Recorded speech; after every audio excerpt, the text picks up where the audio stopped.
You know that feeling, right? When your brain just gets stuck on a loop, playing the same worries over and over again. Well, that's overthinking, and it can feel totally overwhelming. So, in this explainer, we're going to break down exactly why it happens and then walk through three really practical, source backed steps to help you calm that spiral and, get back in the driver's seat. Okay, let's dive in. So here's what we're going to cover. First, we'll define what overthinking actually is.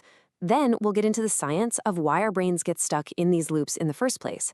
And after that, we'll get to our three actionable steps: grounding yourself in the moment, reframing your thoughts, and building proactive habits for the long run.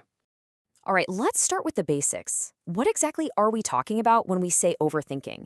It helps to put a clear name to this mental loop we all get caught in.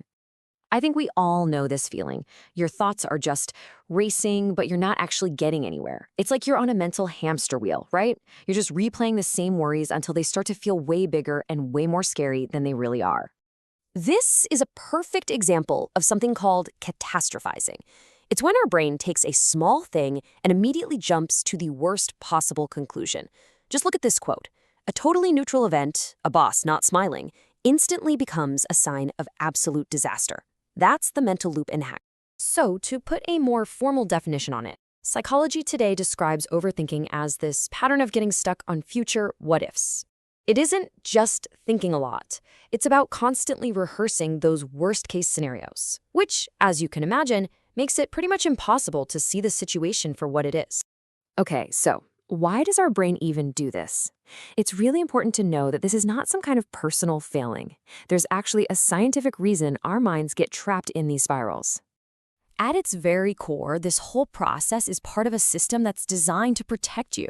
I mean, your body has this amazing built-in alarm that's supposed to go off when it senses a threat. It's a survival tool that's been with us for a very, very long time. The Mayo Clinic breaks down this chain reaction for us.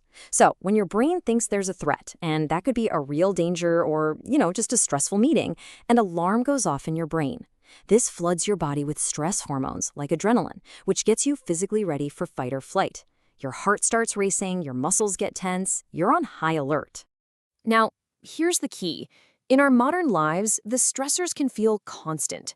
Work deadlines, social stuff, money worries, you name it.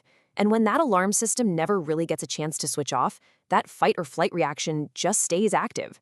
This creates that nonstop feeling of being under threat, which is what fuels the whole cycle of anxiety and overthinking. And the consequences of this can be pretty serious.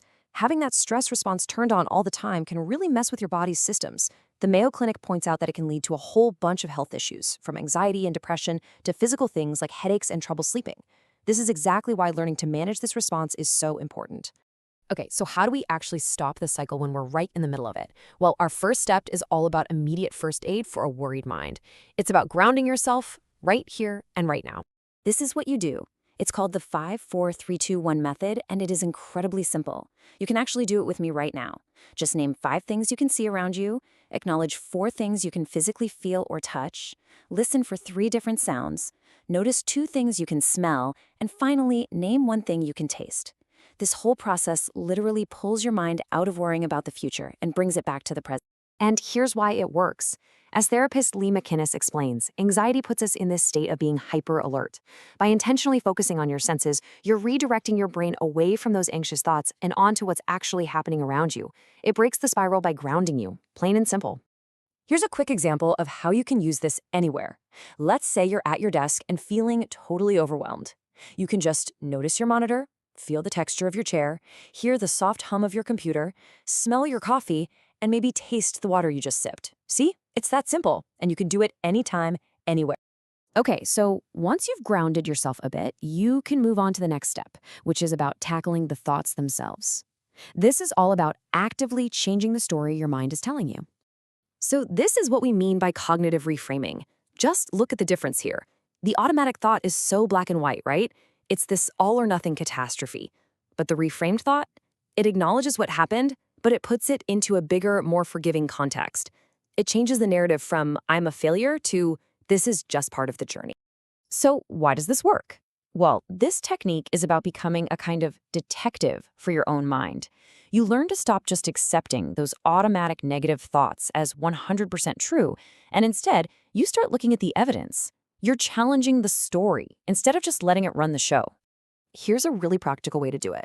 The thought, I'll never succeed, is just a dead end. But if you can reframe it into questions like, okay, what did I learn from this? Or what can I do differently next time? You suddenly turn a failure into a lesson. It shifts your whole perspective from a problem to an opportunity. And finally, our third step is about playing the long game.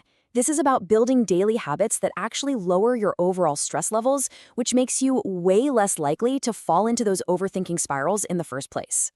So here's your toolkit of simple, evidence-backed habits. Sources like the Mayo Clinic consistently point to these things. Regular exercise, getting enough sleep, connecting with people, these aren't just nice-to-haves. They're fundamental for managing your baseline level of anxiety. And here's why these habits are so powerful. As Robert Tybee writes in Psychology Today, anxiety has a way of making our world smaller and smaller, but proactive habits, they build confidence. Every time you go for that walk instead of staying inside, you're actively pushing back against the anxiety and making your comfort zone a little bit bigger. And look, this doesn't have to be some huge life overhaul. Here's a really simple, actionable thing you can do this week. Just schedule one 20-minute walk without your phone. That's it. Just listen to some music or the sounds around you. By starting with one small, manageable habit, you start building momentum for bigger change. And this brings us to a really crucial idea that kind of reframes this whole thing. The goal isn't to never feel anxiety. I mean, that's impossible. The real goal is to get better at tolerating it.